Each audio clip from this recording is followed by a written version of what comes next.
In this segment, we're with James Maida, who is a founder and the head of Gaming Laboratories International. That's right. Which the world knows as GLI. It's just a unique company, a company that has invented an industry, as we discussed before. And James, before one of the things that you can bring to this discussion is that most other CEOs talk about their companies and their plans.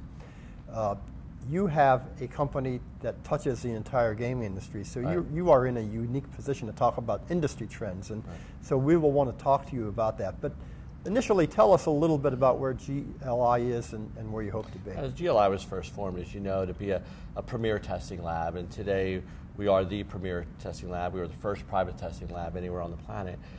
And for the first 15 or 20 years or so, really all we did was test whether it's lottery equipment, VLTs, gaming equipment, bingo equipment, sports book, race books, tote systems, and we do that. But over the last 5 to 7 years, we continue to do that super well, and the team, we have almost 750 employees around the world, 21 offices, and we continue to really test at a super high level.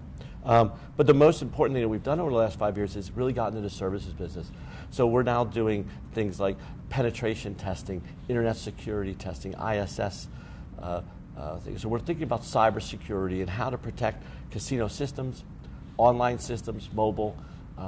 We're becoming consultants to regulators and operators, where if they're upgrading massive numbers of systems, how do you do that in a regulatory environment that will allow for continuity?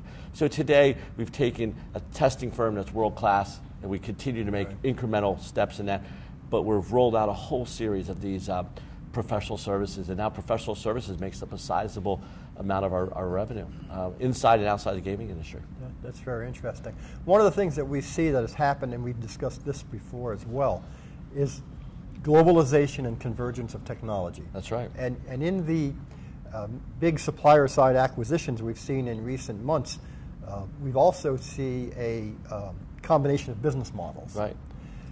How do you see all of that playing out? Well, you look at the business combinations. It's really lottery companies and gaming companies coming together, whether it's Scientific Games acquiring a table games platform like Shuffle Master, or Bally land-based, or Williams.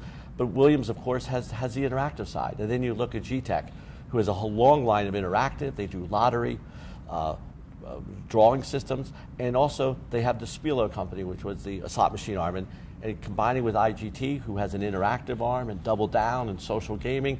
So really it's companies that are getting together.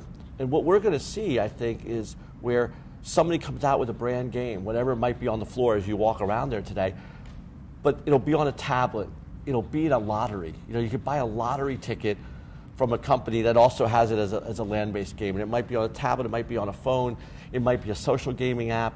And so we're going to see a lot of great content, but used across multiple channels. And I think that's why they're merging together to get all these properties, so that they're trying to get as many channels, distribution channels, as possible. We don't look at it as different types of gaming anymore. It's not iGaming or mobile gaming or phone gaming or bingo. We think of it as gaming, but with multiple ways of distributing it. And each one of these complex combinations creates yet more need for GLI. Well, I think that as they combine these companies and they start touching more of the regulatory world, again, we're there to assist them. We're there to talk to regulators about it prospectively. I just got back from a 2-week around the world trip.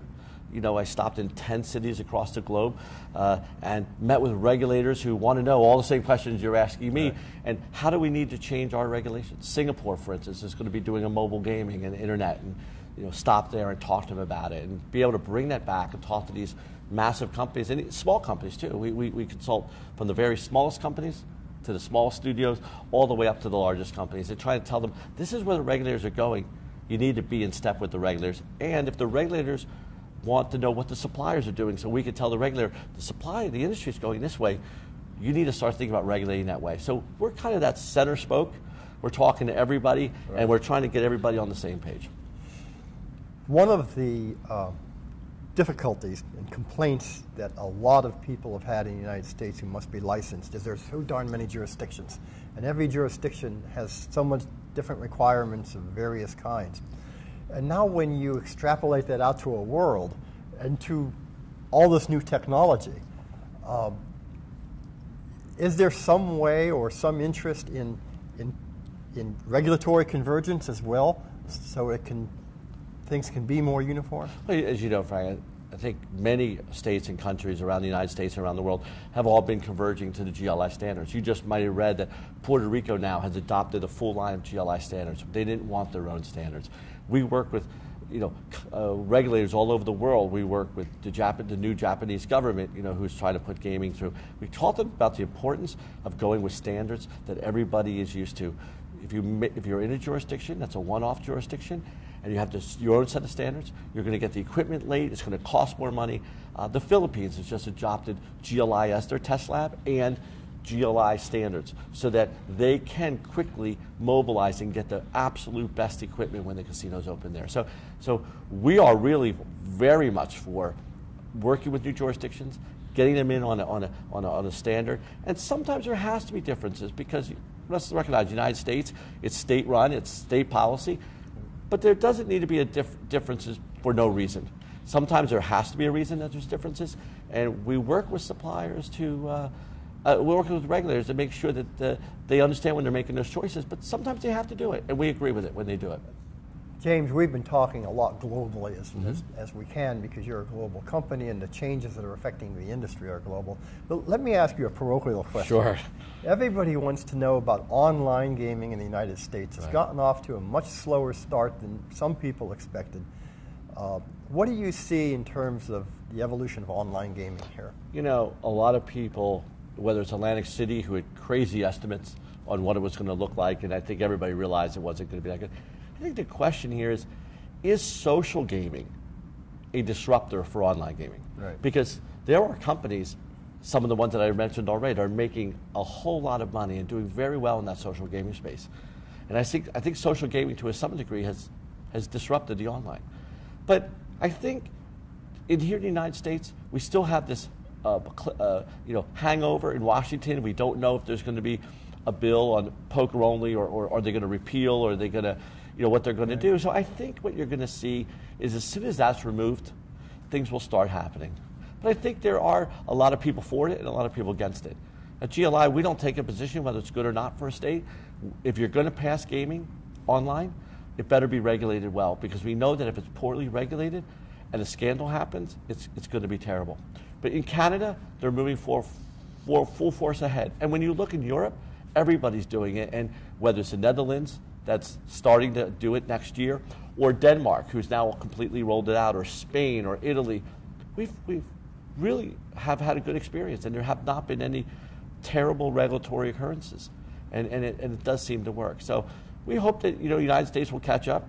But again, it's good for our business, good for the gaming industry. But I would always caution about making crazy estimates as to what the numbers are, because I think that we have to regulate it well, and we have to make sure it's rolled out in an appropriate way. If it's just all rolled out with no rules, then I think something bad might happen in the conduct of the gaming, and then there'll be a black market, and then maybe the whole industry would suffer. We've covered a lot of territory in a very short period of time. Yes. Is there anything untouched or anything more that observations you would like to share? I think the gaming, we are really entering a phase with these consolidations, and you're in the financial world, and obviously they have to get synergies, and I think the landscape is going to be changing, obviously, in these suppliers. I think if you're a very small supplier and you have some great content, I think the world is bright for you.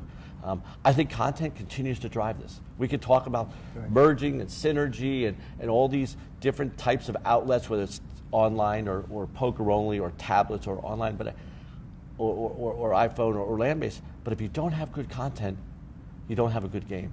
So content is key. It was key last year when I was here. It's key today. It's going to be key going forward. And at GLI, our job is to get the content out to the regulator in the most quick and efficient ways possible, but with never sacrificing integrity. So we just don't sacrifice integrity in the name of speed, and that's how I think we're different than every other lab. Okay, James, great overview. Great to see you, Frank. Thanks for having me today.